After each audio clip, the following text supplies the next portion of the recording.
కరీంనగర్ పట్టణంలోని ముకరంపురాలో Padmanayaka AC function hall ను శ్రీ త్రిదండి చిన్నజీయర్ స్వామి ప్రారంభించారు. పద్మనాయక వెలమ అసోసియేషన్ ఆధ్వర్యంలో అత్యున్నత హంగులతో ఈ కన్వెన్షన్ ను నిర్మించగా కార్తీక పౌర్ణమిని పురస్కరించుకుని చిన్నజీయర్ స్వామి చేతుల మీదుగా ప్రారంభించారు. ఈ ప్రారంభోత్సవానికి విచ్చేసిన చిన్నజీయర్ స్వామికి వెలమ సంఘం ఆధ్వర్యంలో ఘన స్వాగతం పలికారు. కరీంనగర్ పట్టణంలోని ముకరంపురాలో పద్మనాయక వెలమ అసోసియేషన్ ఆధ్వర్యంలో అత్యున్నత హంగులతో నిర్మించిన పద్మనాయక ఏసీ ఫంక్షన్ ను శ్రీ త్రిదండి చిన్నజీయర్ స్వామి ప్రారంభించారు.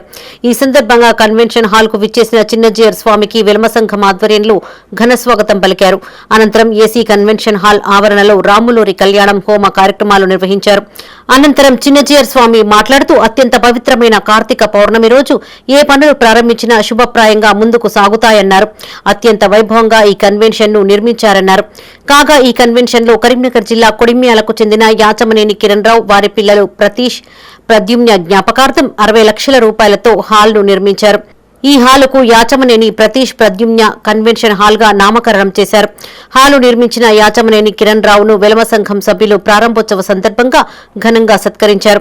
ఈ కార్యక్రమంలో వెలమ సంఘం అధ్యక్షులు జువ్వాడి వేణుగోపాలరావు, ప్రధాన కార్యదర్శి చీటి ప్రకాశ్రావు, ఉపాధ్యక్షులు గండ్ర సంపత్రావు, సంయుక్త కార్యదర్శి బోయినపల్లి భూపతిరావు, కోశాధికారి నిమ్మనేని భీమరావు, కార్యవర్గ సభ్యులు జువ్వాడి అనిల్ కుమార్, వాల శంకర్రావు, చిట్నేని మోహన్ రావు, సుంకిశాల సంపత్రావు, జూపల్లి మాధవరావు, జోగినిపల్లి రాజగోపాలరావు, పల్లెపాటి వేణుగోపాలరావు, ఐల్నేని సుధాకర్ రావు, తాండ్ర అశోక్రావు, బోయినపల్లి గీత, గండ్ర మంజుల మరియు అధిక సంఖ్యలో వెలమ కుల బాంధవులు తదితరులు పాల్గొన్నారు.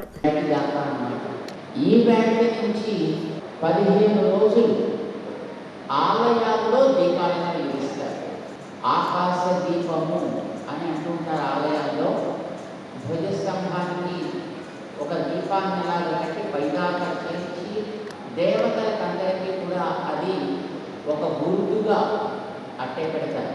ఇలా 11 రోజులు చేస్తారు. ఈవేళ అలాంటి ప్రధానమైన రోజు కార్తీక మాసపు పూర్ణిమ. కార్తీక పూర్ణిమ చాలా పెద్ద పండుగ మన భారతీయులందరినీ కూడా. ఈవేళ దీపాలతో స్వామిని ఆరాధించే కార్యక్రమమే ప్రధానంగా చేస్తారన్నమాట. ఇక్కడ మన పద్మనాయక ఈ వెలమ సంఘంలో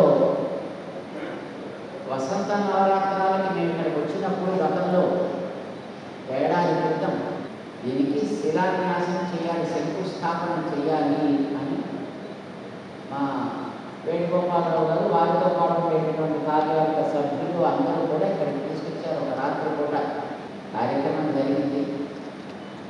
అంతా బురదగా ఉండేప్పుడు చాలా అద్భుతమైనటువంటి మండపాన్ని నిర్మాణం చేశారు. మీ అందరి సహకారంతో చాలా అందంగా తయారు చేశారు. చాలా బాగుంది.